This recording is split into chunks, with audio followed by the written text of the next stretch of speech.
फिर बीच में टावर भी बड़े लगे थे, सिग्नल ही सिग्नल थे, डेवलपमेंट इतनी ज्यादा थी तो क्या बोलूं। मैंने कहा थोड़ा डेवलपमेंट का मजा ले लेते हैं।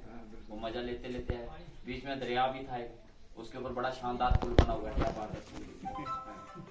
डेवलपमेंट, हाँ मैंने सोचा डेवलपमेंट देखते ही आते हैं, तो उसी चक्कर में थोड़ा देर भी होगी, उसके लिए माफी चाहूंगा। सियासत है, हर एक अपनी बात रखेगा, हर एक को बात रखने की आजादी है, हर एक पार्टी के लोग अपनी बात रखते हैं, लेकिन बात ये है, बात मुद्दों पे होनी चाहिए। सियासत है, सियासत मुद्दों पे होनी चाहिए। आज बनी के बीच में जो इलेक्शन लड़ने आए हैं वो मुद्दों पे बात करें तो मजा आता है। मैं जब पॉलिटिक्स में उतरा, मैं सियासत में उतरा, मेरा सबसे पहला मुद्दा था पहाड़ी एसटी स्टेटस, कि लोगों को पूरी बनी लोहाई मल्हार कॉन्स्टिट्यूंसी को पहाड़ी एसटी स्टेटस क्यों नहीं मिला। जब जोरी पुंछ को मिल सकता था तो बनी को क्यों नहीं मिला। हॉस्पिटल की बात की, बिजली की बात की, सड़क की बात की, पानी की बात की, लेकिन ये लोग क्या बात करते हैं, डॉक्टर टोपी पहनता है, डॉक्टर मंदिर जाता है, डॉक्टर ये करता है, डॉक्टर वो करता है। वो डॉक्टर जो करता है सो करता है, आपने क्या किया वो बताओ ना मुझे। 10 साल आपको लोगों ने वोट देके भेजा वहां पे, आपने किया क्या? जो किया है उसके नाम पे वोट मांगो। आप गुमराह क्यों कर रहे हो लोगों को, लोगों को बहका क्यों रहे हो? आज लोग जब इनकी बात नहीं सुनते, जब नहीं सुन रहे हैं, जब इनके जलसों में नहीं जा रहे हैं, जब आज इनके एजेंट नहीं बन रहे हैं, पोलिंग एजेंट तक नहीं बन रहे हैं, आज इनसे मिलना कोई नहीं चाहता, तो ये क्या कर रहे हैं, अपनी स्पार्श करवाने के लिए दिल्ली से बड़े बड़े लीडरों को बुला रहे हैं।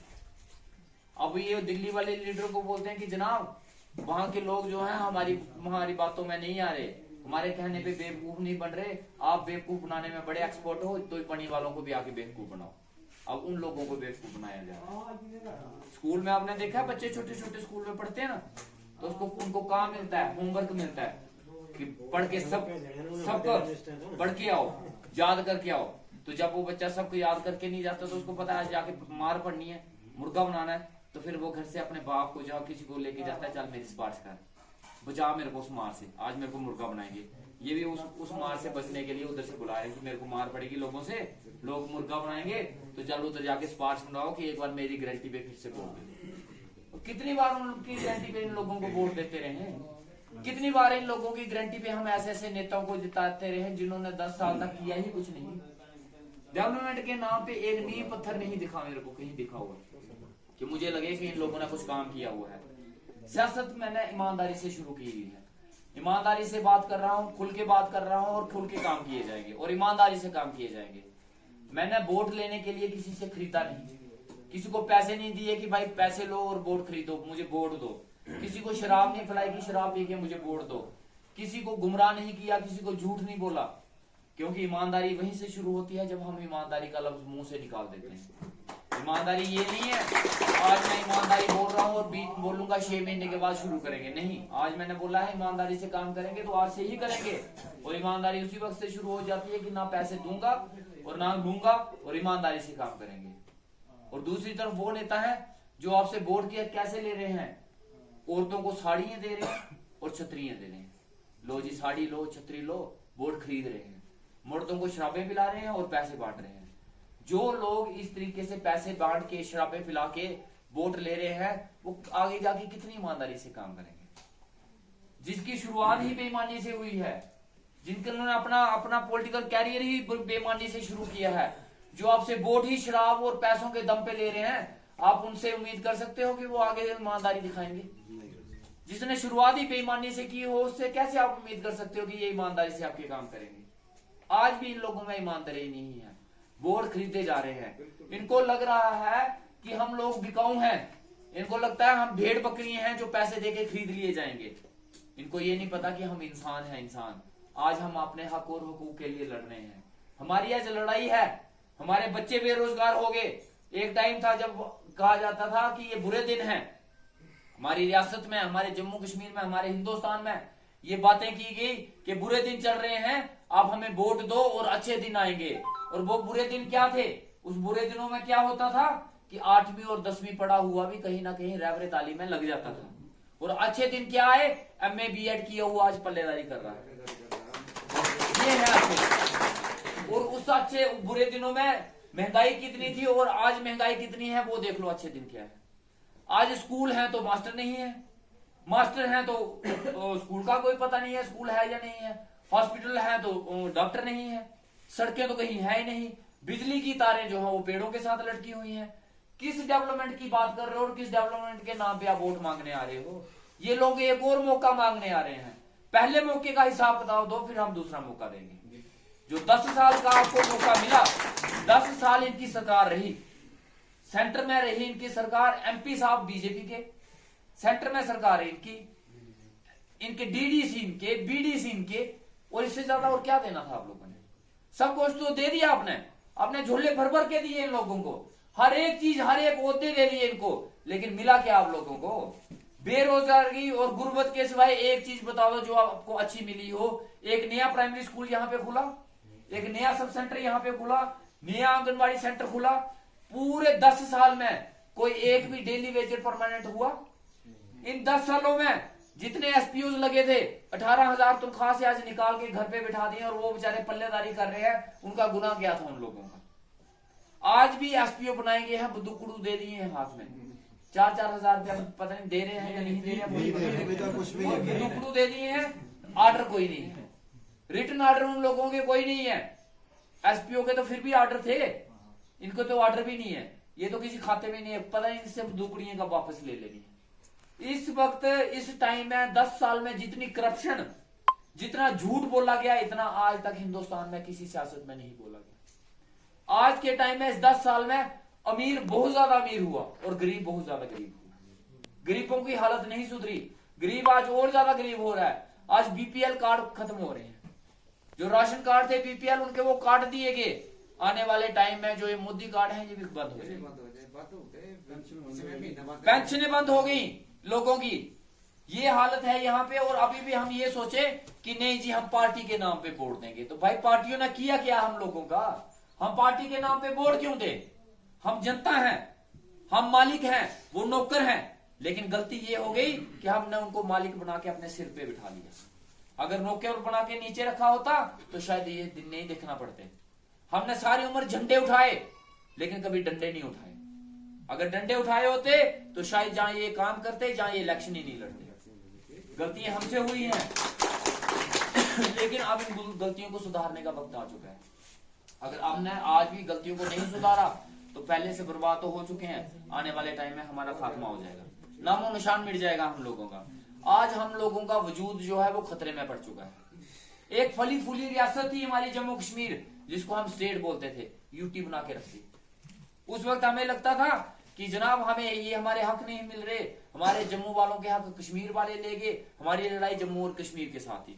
लेकिन आज हमारा हक दिल्ली वाला भी ले रहा है, बिहार का भी ले रहा है, यूपी का भी ले रहा है। आज ओपन कर दिया है। आज हमारी जमीनों पे बाहर के लोग आके भी कब्जा कर रहे हैं। आज हमारी रेत माइनिंग पे बाहर के आगे लोग काम कर रहे हैं, और हम लोगों को क्या मिल रहा है? कुछ भी नहीं मिला। सोचने का वक्त है, आज हमें इस बारे में सोचना पड़ेगा। क्या हम लोगों ने अपने गांव की हालत देख के वोट देना है या हेलीकॉप्टर को देख के देना है? इन 10-15 दिनों में 5-7 बार हेलीकॉप्टर उतर गया है, और इन हेलीकॉप्टरों का खर्चा ज्यादा नहीं तो 40-50 करोड़ आ गया। 40-50 करोड़ अगर यहाँ पे डेवलपमेंट पे लगाया होता तो शायद आज जहाज उतारने की जरूरत नहीं। बुलावर से मिशेटी का रोड पक्का हो जाना, समझ गए? 40-50 और अभी 15 दिन और 5-10 दिन बचे हैं, समझ लो 40-50 करोड़ और बचेगा, और लग जाना है यहाँ पे। 80-90 करोड़ एक आदमी की इलेक्शन पे, एक आदमी को जिताने के लिए पूरी सरकार ने लगा दिया। पूरी सरकार ने एक आदमी को जिताने के लिए महीने के अंदर अंदर 80-90 करोड़ रुपया खर्च दिया। लगाओ हिसाब, सोचो। और वो 80-90 करोड़ उनका नहीं था, हम लोगों का था। हम लोगों का पैसा उन्होंने हवाई शहरों में गुजार दिया, खत्म कर दिया। हम लोगों की खून पसीने की कमाई, हमारा टैक्स जो हमने सरकार को दिया था कि हमारी डेवलपमेंट करना जनाब, उन्होंने अपने हवाई शहरों में उड़ा दिया। और वही 80-90 करोड़ रुपया लगा होता तो शायद हमारी जो बनी लोहे मलार कॉन्स्टिट्यूंसी है कुछ ना कुछ इसका बन चुका होता। लेकिन नहीं बनाया, क्योंकि नीयत साफ नहीं है। नीयत काम करने की नहीं है जनाब, नीयत है सिर्फ इलेक्शन लड़ने की और जीतने की, बाकी कुछ नहीं है। इनको कुर्सी, इनको सिर्फ कुर्सी चाहिए और कुछ नहीं है। ये कुर्सी को जीतने के लिए किसी हद तक भी जा सकते हैं, उसको जीतने के लिए अरबों खरबों रुपए खर्चने पड़ेंगे तो कर्ज देंगे, लेकिन एक आदमी की डेवलपमेंट के लिए अगर 10 रुपए खर्चने पड़ेंगे तो कहते हैं हमारे पास पैसा नहीं है, सरकार के पास पैसा नहीं है।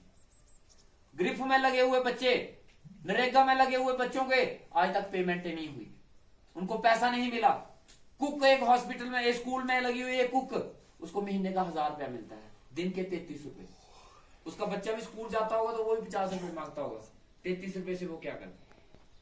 बीडीजी जो लगे हुए हैं उनको 4-4 महीने से तनख्वाह नहीं मिली है, लेकिन अपने ऐशप्रस्ती के लिए और इस कुर्सी को बचाने के लिए 80-90 करोड़ रुपया खत्म कर दिया गया। आज एक बच्ची डुगैन से नीचे गोटू फलाल से हाई सेकेंडरी डुगैन आती है पढ़ने के लिए। गोटू फलाल से सोचो डुगैन तक हाई सेकेंडरी पढ़ने आती है 4-5 घंटे पैदल चल के, 4-5 घंटे जाते हुए और 4-5 घंटे पैदल आते हुए, और उसके बीच में उसका बाप परेशान रहता है कि मेरी बेटी अकेली जंगलों से जा रही है, किसे ही सलामत वापस पहुंचेगी या नहीं पहुंचेगी। उस बाप को पूछो कि आजादी मिली है या नहीं मिली है, हम आजाद हैं या नहीं है। उस बाप से पूछो कि डेवलपमेंट हुई है या नहीं हुई है। जब तक उसकी बेटी घर नहीं पहुंचती तब तक उसका बाप सांस से उसकी यहाँ पे अटकी होती है। ये है क्या दिया हमें नेताओं ने, क्या दिया हमें लीडरों ने। आज एक बाप अगर अपनी बेटी की सेफ्टी के लिए परेशान है, स्कूल और कुछ तो अपने बेटियों को स्कूल नहीं भेजते इसी डर से कि यार भेजें या नहीं भेजें।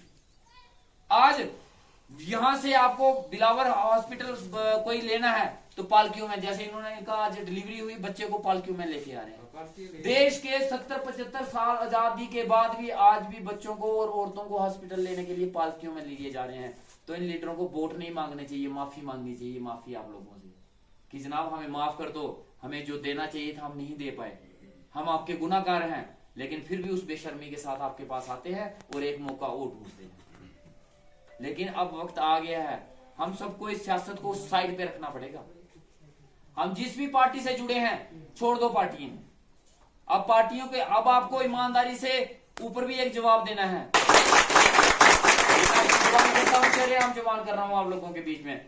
उस दौरान आपको जो भी परेशानी आएगी आपके हक के लिए, अगर मुझे असेंबली में लड़ना पड़ा, सड़क पे उतरना पड़ा, कोर्ट कचहरियों में जाना पड़ा, मैं सबसे आगे चलूंगा, मैं आगे कल को आप मुझे जिताते हो तो जिताने के बाद मैं जिस भी पार्टी में जाता हूं जाएंगे उसी पार्टी में जिसकी सरकार होगी। अपोजिशन में क्यों बैठेंगे? और उस सरकार में और उस पार्टी में बैठने के बाद अगर वो पार्टी आपकी काम नहीं करती है, आपकी सुनवाई नहीं करती है, तो बाकी लीडर जैसे बोलते हैं ना पार्टी के सिपाही हैं, तो वो कुछ नहीं करते। तो उस पार्टी के मुर्दाबाद के नारे लगाने वाला सबसे मैं ना पार्टी का सिपाही हूं ना मैं सरकार का सिपाही हूं, मैं हूं आप लोगों का सिपाही। आपके लिए अगर मुझे पार्टी के खिलाफ, आपके लिए मुझे सरकार के खिलाफ जाना पड़ा, सबसे पहले मैं निकलूंगा, लेकिन मुझे आपका शाना बशाना साथ चाहिए।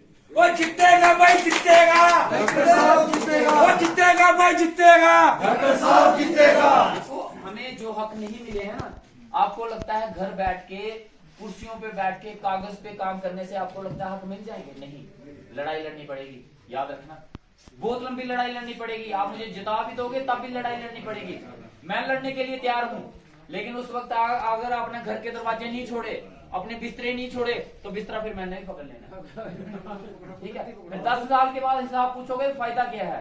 आप लोगों की और जितने मैं इलाकों में घूमा हूं सबकी एक ही सबसे बड़ी कंप्लेंट ये रहती है कि लीडर जीतने के बाद 10 साल दिखता नहीं, फिर एक बार वोट लेके जाता है, दूसरी बार वोट लेने नहीं आता है। हमारे एमपी साहब डॉक्टर जितेंद्र सिंह जी जीते, वोट लेके गए, उसके बाद अब दोबारा आए, फिर भी वोट मांगने आए। पहले भी वोट मांगने आए, अब भी वोट मांगिए, मांगने का ही काम करते हैं, देने का काम नहीं करते।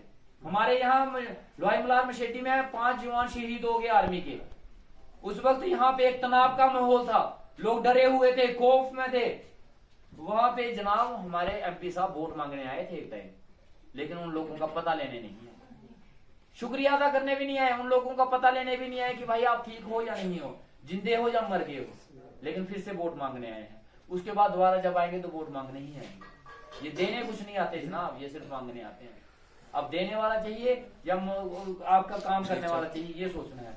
आज लड़ाई है आप लोगों की, ये याद रखना। आपको क्या लगता है यहाँ पे अमित शाह, जोगी, इतने इतने बड़े लीडर ऐसे ही उतर रहे हैं? नहीं, आप लोगों ने मजबूर किया हम लोगों को, ऐसे नहीं उतरते कभी। डॉक्टर जितेंद्र सिंह जी की इलेक्शन हुई, एमपी की इलेक्शन थी, उसमें तो प्रधानमंत्री की इलेक्शन थी, उसमें उतरे थे ये कभी? एक छोटी सी एमएलए की इलेक्शन में क्यों उतर रहे हैं? क्योंकि आपने डंडा फंसा दिया समझिए, ये सच्ची बात है। उन्होंने सोचा बस डंडा ही डॉक्टर है, समझिए।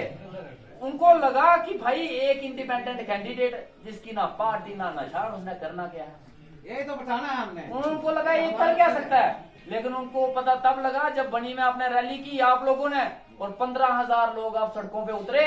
उस दिन दिल्ली की सियासत हिल गई, दिल्ली तक हिला के रख दिया आपने जनाब। आज दिल्ली के लीडरों के आपने घुटने टेक के रख दिए हैं, मजबूर हो गए यहाँ पे आने के लिए। वो बातें जो हम बोलते थे कि हमें ये चाहिए, आज दिल्ली के लीडर यहाँ आके अपने मुंह से बोलने शुरू हो गए हैं कि हम देंगे। ये है जनता की पावर। एक बार आप लोगों ने पावर दिखा दिया, एक बार और दिखानी है, एक झटका और दो ताकि अच्छी नींद सो जाए, दोबारा उठे ना। 29 तारीख को हम एक जलसा करने जा रहे हैं। एक हमने 12 तारीख को किया था, थोड़ी सी कसर रह गई है, वो 29 को निकाल देंगे। 29 तारीख को मशेटी में हमने जलसा करना है और मैंने जानबूझ के 29 को रखा है क्योंकि जितनी मैं भी बड़ा हूँ और जितनी आप भी बड़े हो। रहा मैं चंडिहार में हूँ, शायद आपको चंडिहार का पता है या नहीं पता, कभी पता करना चंडिहार इलाके का। चंडिहार का पानी जो है वो लोहे का पानी है, वहाँ लोहा है और वहाँ पे जितने हैं सारे लोहे वाले, हमने भी वही पानी पिया है। 29 तारीख को मेरे को सुनने में आया है कि बनी में बीजेपी का बहुत बड़ा नेता उतरने वाला है, शायद योगी उतरे, जहाँ हो सकता है हमारे प्राइम मिनिस्टर साहब उतर जाए। मेरे को जब पता चला मैंने कहा मैंने भी 29 को ही रैली करनी है। अब देखते हैं दिल्ली वालों के साथ लोग ज्यादा जाते हैं या हम आम लोगों के साथ ज्यादा लोग आते हैं। अपना प्रधानमंत्री कभी खड़ा खुश रहा मैं नहीं, मैं घोड़ा लिया से 29 तरीक साड़ी तो बड़ी बड़ी लड़ाई है, 29 तरीक साड़ी की बड़ी बड़ी लड़ाई है, एक बड़ी बड़ी टक्कर है। बनी दी सियासत की ऐसे जवाब दे दी था, बनी दी सियासत की ऐसे जवाब दे दी था, उत्थे तुम जीती लियो। उन दिल्ली की सियासत की जवाब देना 29 तरीक का टक्कर नहीं ले दी है दिल्ली आने करना। हूं ये दसना कि थोड़े हेलीकॉप्टर है तो थोड़ी गलने च आने वाले नहीं है, हूं से अपना ही दिखना, जो दिखना थोड़ा नहीं दिखना। इन्हें आना हेलो करना, हाय करना, बाय करना ते दोबारा गदी लपने इंदे कोल पुजोना भी नहीं है ते बस ही साडे लोकल लीडर कन्नै ही पौना। तो हुन तुस दिख लो उसदे खाते पौना, उसदे खाते पौना या मेरे खाते पौना, ठीक है। 29 तरीक साडी रैली है ते पहली तरीक मैं चाहना कि तुस सारे भंडार कोला बटन दबाना शुरू हुआ ते गोडू बलाल तक टार्च दा बटन दबाया, बैटरी सेल दित्ते ते मैं पाई टार्च सेल पाई मैं फिट करी दित्ती है। हुन जगानी कुछ है, ठीक है। हुन जगाने ऊपर तुहाड़ी है, जे लोड लाइट चाहिदी है ते जगाई दियो ते जे फुल ते हाथी लेने ते सूंघदे हुए फुल भेज दित्ता ते उस करना क्या असीं लाइट चाहिदी है, लाइट बस तक लाइट है ते पहली तरीक सारे जने टार्च दा बटन दबाई ते कामयाब बनाओ अपने आप की, ताकि उसके बाद एक दिन भी घर नहीं होना। उसके बाद जी अस लड़ाई ईमानदारी कन्नै जिसकी गल की है 2 तरीक को शुरू